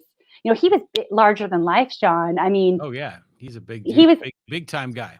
yes. And so, and I think maybe, I don't know, I've just kind of come into this, like, I'm just Kathryn with him. I'm obviously very respectful, but but he's a cheerful, fun man, and I'm cheerful and fun. So we had a great time creating this. And I know that he can't wait for people to read his book, and I can't wait. So April 12th, Father Joe, Life Stories of a Hustler Priest comes out. And we're going to do our best to get, it out to everybody, to let them know that this is happening. And there's going to be some really cool events. So, and we're going to get them on your show. So it's going to be great. That's awesome. Well, thank you for trying to organize that. Yeah. That would be wonderful. And what a great opportunity to talk about the book and his backstory. And because I think a lot of people would like to learn more about him. We just know him as the guy we see on TV, or, the guy that's always at these civic events, who's in the public eye. But I didn't know he was from the Bronx. I didn't know that he worked Yeah. within the Jewish community. I don't know his whole backstory. This would be great. And I think the book should be really good because he could trust you to do, to be fair and write the real story. Not only trust you because you're already an author, but he can trust you because of the relationship that goes Right. back so far. So I would imagine that the stories that are being told there, they're going to be like really good. And I would imagine probably really raw, like really truthful as Oh, we they're go super through. truthful, and he's funny. Yeah. So they were. It's funny because he'd also always want, like, because I went section by section. So once I started writing, once I decided, I went to him one day and I said, you know what, Father Joe, I want to change direction. I want to tell this story from your voice. I want to Yeah. I want to write it like you wrote it. And of course he's like, okay. So Okay. there's 70. This is another cool thing. There ended up being 74 sections in the book. They kind of like little stories, and they Yeah. all weave together. But he became a priest in 1974, and there's 74 sections. Isn't that crazy? So fun. But right? So Right. each section of the book, I would go and I would, after I wrote it, I would go and read it to him, right? And make sure it was accurate. Make sure that I was getting his voice right, that I was sharing what he wanted me to share. And Mhm. it wasn't necessary, and it was a kind of a culmination. I had to really understand who his whole story was to be able to weave together. Because, Father Joe has hundreds and hundreds of stories to tell. Oh my God. Yeah, for So sure. the greater challenge as a writer, John, was to simplify. I mean, like what I do with Kathryn the Grape, everything's about a simplification. How do I take this enormous life story and simplify it down into what it is? And that took some real, truth telling, storytelling. And I'll tell you, John, I'll tell you this. He'll tell you it too. I would show up thinking I was done. I thought I was done with the book for 2 months before I actually was done. Because I'd show up and I'd be like, okay, let me read you this next part. Then he would be like, well, what about this? And he'd tell me a whole nother story. And I would leave there and I'd be like, oh my gosh. And then all of a sudden I had like 3 more sections to write. So it was funny. There came a point where I was like, Father Joe, no more stories. This is it. So, Well, even 74 is a lot of good, like, little vignettes. This will be a great read. I'm looking yes, forward to it. yes, and lots about, like, even like you said, you saw him on television. There's a whole section about how there's a whole section about how his willingness to be in the media transformed everything, Oh, and yeah. Yeah. and the power of presence. And so I trust that the book is going to get into the hands and the hearts of the right people. It's a good read. It's his personality. It's like it's just his story, and it's a fascinating story. So And Ah, it's inspirational. I'll tell you this. yeah. I didn't let my mom was like biting at the chomp to get to read this book. I let nobody saw this book, anything that was written except me and Father Joe and my editor, right? But my mom wanted to read this book. Like she was so wanted to read it and I wouldn't let her read it. And then I Were you finally let her dictating? read. I Oh, let her no. What'd read she and so she loved it. Okay, But good. she read it fast. Not a hard, it's a great read. Like how I wanted it to be was kind of like almost like a chicken soup for the soul, like where you'll read a section and Yeah, then you go make dinner, then you read another section, yeah. right?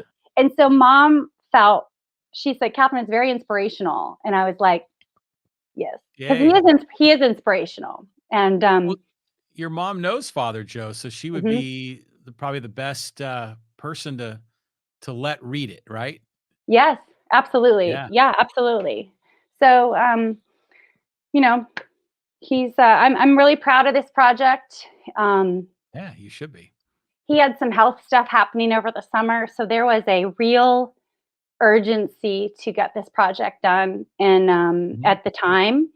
And and I, I write everything that I write in the morning, but I was on a real deadline of I was on a real deadline.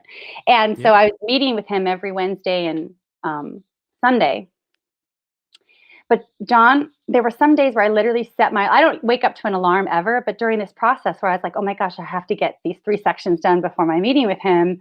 yeah. Um, I set my alarm a few times, like at 1 o'clock in the morning, 2 o'clock in the morning, so I could get up and write. And so Yeah, I'd be done, come 4 or 5 o'clock in the afternoon, I was exhausted, right? I mean, yeah. wiped. And my teenage son, he's just so compassionate and intuitive himself. And he'd be like, Mom, just go lay down. Go lay down. You're tired. And so, I'm glad that my son got to be a part of this creative process. He's older now, he's understanding what I do in the world.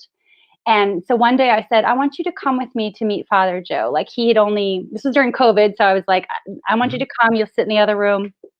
And mhm. so he came and he just listened to us. He played on his phone. And then eventually Landon got up and walked and stood in the doorway to listen.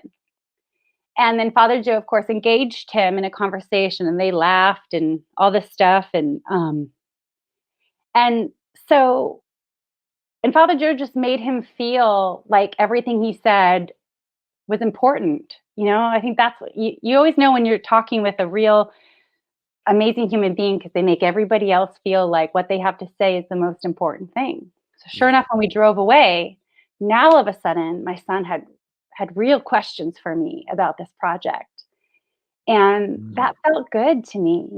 And so whenever I go see Father Joe, Landon will be like, how's Father Joe, Mom? And Right on. right. And one day Father Joe said, does Landon like baseball? And I said, yep, yeah, sure. So he goes over to his drawer and he pulls out one of those baseballs that's in a plastic protective cover. And it Yeah. was a signed Hall of Fame Tony Gwynn ball that Oh my John, gosh. that John Morris had given Father Joe. Uh, and Father Joe was giving it to me to give to Landon. Ah, beautiful. I know. So I was like, "What? Are you sure?" And so, my son he made he helped my son feel like he mattered. He was Mm. important. And that's just me and my son. And he did that with countless people, letting Oh, them yeah. feel like their lives mattered. That and all people. And what an important message that we in this day and age all can benefit from. Mhm. Well, that's a big reason why he is such an icon because he had that special touch. He had that ability to communicate and to connect in really powerful and meaningful ways. That's why I what an honor for you to have an opportunity to write the book, to be asked by him to write his memoirs, but then we all get to enjoy it. So Mhm. gosh, that'll be in about a month, right? A little over a Yeah, month. So that's going to be fun to check that out. thank But you. good for you. I mean, so gosh, we've been talking about Kathryn the Grape and Father Joe, but I want to ask you about some of the music that you're doing as not as Kathryn the Grape, but as Kathryn Cloward. And I saw this video that you put out. I think it was it in December? She Roared. I mean, what a great video that was. I mean, tell me about that song, that idea that you came out with in December of last year. Okay, cool. Thank you. Well, I've spent the last few years, John, writing for other people, Mhm. and Kathryn the Grape. So, Kathryn the Grape Media, then I've written for other people. And I haven't felt the desire to energize any new Kathryn Cloward music, which is, kind of my lyrical journaling, right? And Right. I've put out 4 albums to date, and they were released in 2015 and 2017. But all of those songs were written um, in like 2013 through 2016. So I haven't really put out anything new, Kathryn, since 2016. And mainly because I didn't have it in me, John. Like, it was Mm, my dad died in 2016 in May. My good friend, bandmate Barry died mm. in September of that year. And there was a lot of circling around in my family. And it was just this kind of like, I don't know how to say it any other way, John, but there was a deep dive for me. And that in that thing you just read, I realized this. There's what the reference that you read in the very beginning of the show. I said something about a well of grief or well of toxicity. How did I? Toxicity, yes. Yeah. You So pulled there was this. myself out of wells of toxicity. Yes. So during that time, there was just a lot happening. And while I wrote some songs during that time, John, I didn't want to energize any of them because, as we just talked about the music industry, it's not like hey, here's a song. There's Yeah. this entire birthing process of a song. Songs have to gestate from the time you actually have the idea of the song and to the time it actually gets through the distribution channel. And it takes a lot of energy. And quite frankly, it takes you have to have the energy behind it, not just to create it, but also to, like, after it comes out, like, let people know you have it. I just didn't have it in me. And I didn't my songs were my I was changing. So but in the beginning of 2020, kind of after that meeting, really after that meeting that I told you about the hit songwriter who said I hadn't aged out, like, Mhm, mhm, who mhm. says that? I drove home from that meeting so energized that I still had songs in me to write. Not just for other people and not just for Kathryn the Great, but I had songs that this woman, Kathryn Cloward, was desiring to write. And She Roared is the first release of that new energy that I'm putting out into the world. Right So, on. um, and I would say that I write my own Kathryn Cloward songs, John, in the like the cracks of time where I'm in between. Like, it's almost like, let's say, like, during Father Joe's project, my mind's thinking Father Joe. I have this other album coming out from Michelle. I have, Kathryn the Grape stuff. But I would be going through, John, personal things that were big in my life or challenging, and I needed to expel those feelings. Yes. Yeah. Not just Yeah. in my journal every morning, but I was being inspired to write these songs because all my songs, my Kathryn Cloward songs, all come from a feeling. Like, I have an emotion, I have a feeling, and then it becomes. And that's what happened with She Roared. Is I roared and then I wrote a song about it. So the truth of the matter is I had, before COVID, that October, I'd had a meeting with a woman in LA, um, actually a personal development meeting, quite frankly. And Mhm. she had presented this kind of concept of being falsely framed. Like, I was telling her about something that happened um, in my family, actually. And I was tired of being falsely framed, right? I'm talking across the board from people that I care. Like, I'm talking about people I care about. If I don't know you and you're going to figure something, I can't really say that. But if you've known me for a while and we're still not on the connection page of you understanding who I am, I don't think I'm missing the mark on expressing myself, you know? So Right. I don't know. And so I was tired of being falsely framed. And that's the line of the song that starts the song. She was tired of being falsely framed. And so Mhm. that line carried around with me October, November, December, January, February, March, and then COVID came in. And this is the truth about She Roared, Father. Or, oh my God, I was going to call you Father Joe. I was sorry. I was thinking It's okay. I'm going to meet him after this. I apologize, but John. But Yeah. All good. COVID brought out the instinctual lioness within me, and that's what the song is.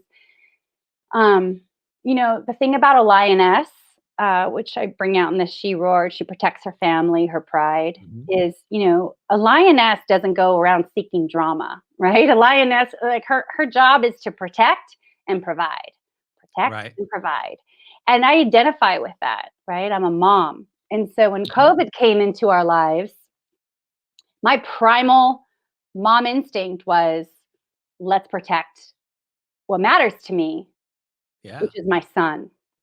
Yeah. And, it was primal. I don't know how to I'm sure many parents went through this, right? Of Oh, like, sure. right? You're a parent, right? Yeah. And so I was like, "Oh my gosh." And it was heightened for me, John, because my mom was on that cruise ship that was out in the San Francisco Bay when COVID first Really? came. Yeah, so, like, before Oh my god.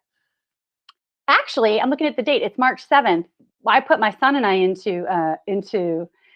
I started we started isolating in March 7th, which was a few days before Governor Newsom put us into isolation, or into stay-at-home orders, which was, I think, March 12th. So we were just a few days ahead of the curve, but those Right. few days were everyone was like, "What?" But I knew about COVID. A lot of us knew about COVID a bit beforehand, but I personally was dealing with it because my mom was in federal quarantine, in Yeah. February. So, I remember uh, that story. Yeah, wow. yeah. So my point is let's protect. I need to protect my son. Let's protect my son. And anything that went against that was a problem for me. And so, in this song, I think that's what happened with She Roared is that I felt this, and a lot of times women it takes a lot for us to reach the point of roaring. We don't go around roaring all the time. But a line that really got to me is in second verse. She defends with fierce loyalty against a pack. She'll stand courageously.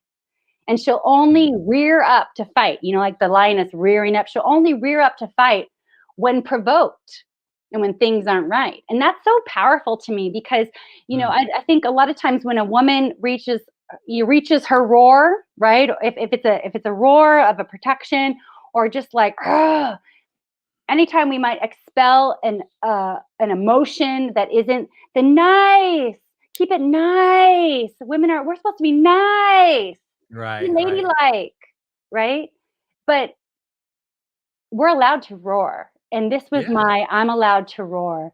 And more than anything, why I made that video, John, was because 2020, I think, there were a lot of women who kicked butt in 2020, Yeah, right? they did. Yeah. And beyond. But there were a lot of women who just rose up in whatever their roar was. A roar doesn't have to be anything aggressive. It can just be like, I'm here to share what I have to share. Protection, taking a stand, being more loving. All these roars that we have. And so I wanted the video, which is a photo video, to women that felt inspiring to me or circumstances that I saw were inspiring Mhm. to me. That's what's in the video. So The video was great, and I mean, there's, like, photos of healthcare workers and, they're out there fighting the good fight, they're roaring in their own way, right? They're standing up for themselves and their community. I mean, it was really a well done video, and, yeah, I mean, good for you, and what a like you said, it's like a release, right? You're yeah, feeling this, and you have this other persona and a channel to let it out, so you roared as a I did result. roar. I did roar. And then I actually wasn't going to put out any Kathryn the Great music. Actually, until my thinking, John, originally was I'm not going to put out any Kathryn the Great music until I got through this process with the Father Joe book, releasing Michelle Hopkins, there was just some things that had been on COVID hold. You know, a lot of people had like COVID hold stuff. Oh, And yeah, so yeah. once all that was Me done, too. yeah, yeah. So I felt inspired to do that. And to bring all of my music full circle is um, I knew I wanted my music to start having a little bit more of a pop. I wanted to really kind of harness in on this. I have pop influences. I have rock and roll influences. I mean, I came up with like the Go-Go's and Pat Benatar and Heart, Yeah, right? yeah, And then I yeah. also, the country storytelling. So I have all this kind of woven into me. I love like Katy Perry, and I love, I think Britney Spears was so fun on stage, all these different things. So I knew I wanted to venture into pop, which is kind of the aging out thing. Like, girl, you're going to do some pop music. And I was like, yes, Right. I am. And so I wanted to just shine a light on the ripple of the yes for me is I first, when I was working with Father Joe last year, about like last year in the winter time, John, I had written the children's book. The children's book and the children's song have been done for well over a year. Which we'll be releasing as well. And in his office was this woman named Sister Faye Hagen, who worked with Father Joe for all these years. And he told her about the book, that everything I was writing, and then I do music. And then Sister Faye, she's a character. You're going to read about some of these other iconic people in San Diego who just did amazing things. But Sister Faye is a whippersnapper. She gets stuff done. So she calls me up and she's like, Kathryn, it's Sister Faye. I hadn't seen her since I was a little girl. Like, she had to call my mom and call me. And Yeah. sure enough, her great nephew, as I said, he is into music. So she made that connection. And so the music on All Together, the production of All Together, I worked with her nephew, her great nephew.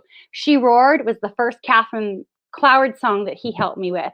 So he's working with me as an intern, and he's really help reshape my music. All links back to the Yes for Father Joe. So the Father Joe project, everything links. I mean, it's just Yeah. incredible. I can't make this up. So the yes to go take a selfie with Father Joe that night, right, at that fundraiser, to sit down with him and talk with him, that opened up this whole door of my own life. Oh, I've never written a chapter book before. I did that. I wanted to transform my sound. Poof, next thing you know, this amazing talent came into my life, and somebody who wanted to, he wanted to work in other genres. I'm close with his parents. So I say this because why do these stories matter? And we're talking about my life, but really it's about paying attention to how everything kind of links in our own lives, and being grateful for all those signposts, all those yeah. moments of synchronicity, because it matters. It syncs to the stories that is the greater story of our own lives, and how our own lives connecting to other people's lives helps shine out into the world. So here we are, those lighthouses we talked about in the beginning, right? Do what you do you, right? And shine. And then you help and then everybody's shining. There's no competition. There's plenty of space for us all to shine and share and live our most vibrant, an uncontainable vibrancy, right? To live that vibrancy. And that's what I hope for people. I want people to feel that, but you have to be brave in saying yes. You have to be brave in showing up. You have to just trust that, not everything is about the big hit. Oftentimes it's these moments. All these moments add up to the greater picture. So Mm. Yeah, I mean, how often do we say no to ourselves or avoid something, and what we're really doing is we're preventing ourselves from experiencing new things in life and new doors opening up? Gosh, one of my other podcast guests, we talk about eureka moments, those little magical moments in life where the right thing happens with the right person, and then suddenly your life goes off in a different trajectory. It's a beautiful thing, and we need more of that, right? And we need to be aware of it so we can see it when it's happening. yes, the awareness. I think you're right there. Like, it happens. We just have to Mhm. realize that the like when you just said the simple eureka moments, right? It I used to think that the signs in life needed to be these massive, big signs. But the signs are the simple dangling of something, right? We're always, Yes. it's the Mhm. simple, it's the feeling, it's the intuitive knowing that comes in when you're like, I'm supposed to go over and do that. I'm supposed to say hi to that person. I'm supposed to email that person. You feel like, it's right here swinging in front of you. And so those moments matter. And then you look back, even me, I look back and I'm like, how does this whole story connect? It's just absolutely spectacular, right? It's amazing. To an outfit. I mean, my friend Jennifer Pinard, I told you about, she was my first boss. She loves Yeah. the outfit story. She thinks the Kathryn the Grape outfit story is like, it makes her cry. And I'm just like, It that's so funny. It's just an outfit. But it connects, right? So I think, John, oftentimes, like, even in telling Father Joe's story, he he's a man. He deeply wanted, you know, the thread of his story of how he cared about neighbors goes back to his story in the Bronx, right? And so even with me, oh my gosh, all that's happening in my own life, it's threaded back to my childhood. And I think if a lot of us can sit in that story development of our own personal life stories, Mhm. so much of our goodness of what we're able to do kind of threads back to some of those early memories of that shaped us. Wow. That is an incredible story. I mean, because it ties so many different things together. And it's the Kathryn the Grape, it's Father Joe, it's Kathryn Cloward, it's Purple, it's your childhood and your adult life all coming together and becoming this new person that you are. It's amazing. I mean, that should be like well, I'm forgetting you've written your book, but I would think that would be like a forward or something, in the book. It has to be in the book somehow, right? The tracksuit. But wow, what a Okay, great it is. thing. It is. And I just Oh, it I just is. added that. I just added that. But I have to tell you, because Father Joe wanted it. So uh oh my gosh, that's very intuitive of you. Like, you totally tuned into that. So the book has been done, the book is done. And Father Joe has he lives across the street from Father Joe's villages. He's lived down there forever. And so he has security comes and checks on him multiple times a day. So they come over to his Mhm. house and make sure he's okay. So Yeah.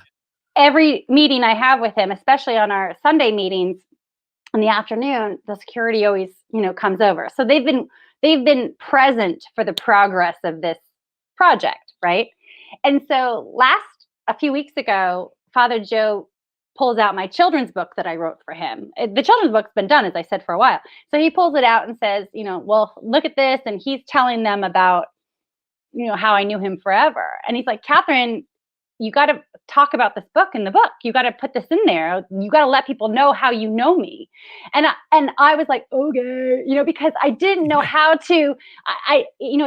It's his book. I wrote it. It's his story, and I wrote it. But I didn't want to. I didn't want to, other than like an author bio. I wasn't going to put myself in there. But he Right. wanted that. He wants people to know how I know him. Yeah. So That's yeah, a big so part of it. at the end there is an author. So I just wrote it, and we added it in. It's called Author's Note, and at the end I explain Perfect. a very short, brief, like what we just said. I've known him, and I talk about the outfit, and then also show the cover of that book, the illustrated Father Joe and the illustrated Kathryn the Grape. That if somebody finishes that book and they have children in their life, that perhaps they're going to be interested in the Kathryn the Grape book. So he wanted all of that, and so I was like, Ah, okay. So right on. that made me feel good that he was like, that he wanted to make sure that connection was made. Like, who is this woman who Yeah. wrote this book? Yeah. Well, good for Father Joe to have that in there. And yeah, you deserve to have that in the book. So this is great.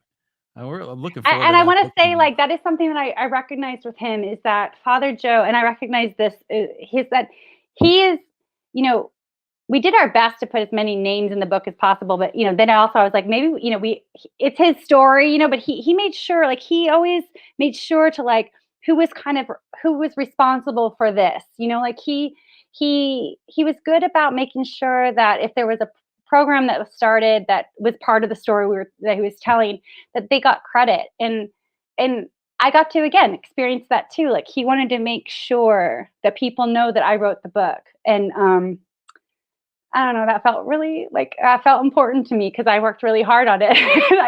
I worked really hard on it. So Awesome. yeah. Awesome. So that's coming out soon. So, Yeah. I mean, we've covered so much ground in this Yes. conversation. This is Yes. fantastic. So, I want to thank you so much, Kathryn, for joining me. This has been wonderful. Thank I you. mean, I love being we part of your show. yeah, well, I love having you here. Earlier in the conversation, you talked about, being that lighthouse and really having all of those colors aligned, and it was about freedom, right?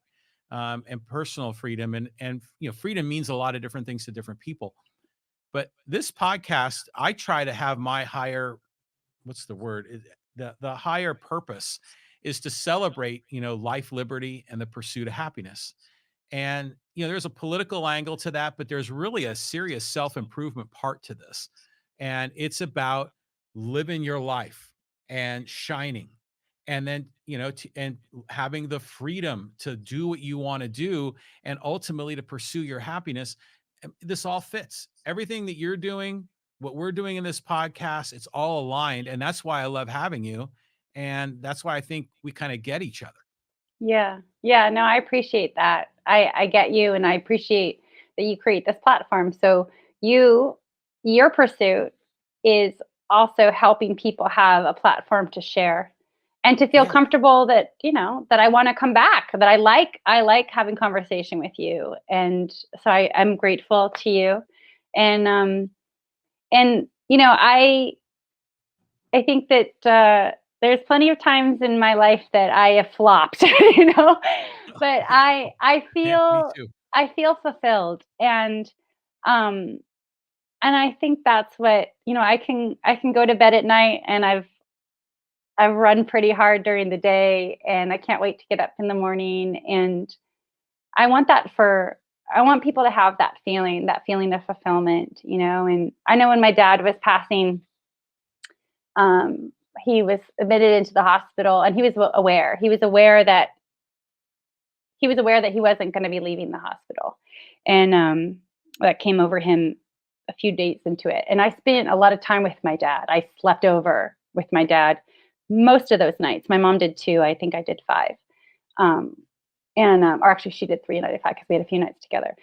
But I spent a lot of time with my dad in the early morning hours in the ICU. Lots of bells and whistles go off in the ICU at Yeah. all times. But he was very aware that his life was coming to an end, and he was aware of it. And I think that's like a hard thing for me to Yeah. reconcile. Oh my gosh, I don't know what I'm saying, sharing this, but this is what I want to say is one of the things that brought my dad feeling good was that thank you to the positive power of social media is because there were people who care about him. My dad was very involved in men's ministry and helping people. And I give all credit to my dad for putting me on this trajectory of personal development. Like my dad was a transformed man. I got to experience that in my life. He initiated like the first books that I read of personal development when I was like 18. But why I'm bringing this up is when he was there kind of doing this like really like a life review, like the rest of our family was there during the day, but there were people who were reaching out on social media who wanted to know what was going on with my dad. And so I had conversation with people on social media, and I can't remember what I said, but I asked people to it's giving him comfort to hear from people. So people were sharing these like little vignettes of how he helped their lives, right? Mhm. People at his church, strangers I didn't know, right? Mhm. That how my dad was very involved with his very faithful man and purposeful man. And so he got to feel those feelings of like, okay, I helped some people and I made a difference. And John, I think what your show allows is this freedom to talk and go, huh, like we don't often sit around and talk about ourselves, right? And so Right. when I come onto your show, I get to kind of like, there is a little bit of a life review moment for me of going, I'm taking a pause to talk about these things.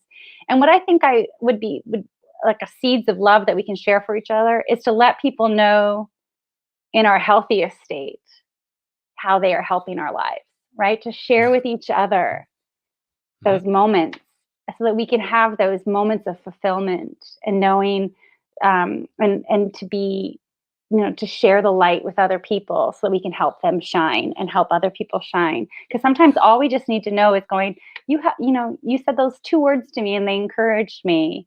Just like that guy who said, you haven't aged out. I was like, oh my gosh, I haven't aged out. I better get home and like write some songs. So um I don't know. I'm just grateful to you. Thank you so much. And I can't wait to see what we talk about next time. Kathryn, thank you again. Good luck on the release of the Father Joe memoirs. I'm looking forward to that. That'll be, you said, on April 12th, right? Oh, mm-hmm. Okay. So let's all, mark that on our calendar, and I'm sure there'll be plenty of media about that when it comes out. But again, best wishes to you, Kathryn, and let's talk again. Yes, thank you. Thank you so much.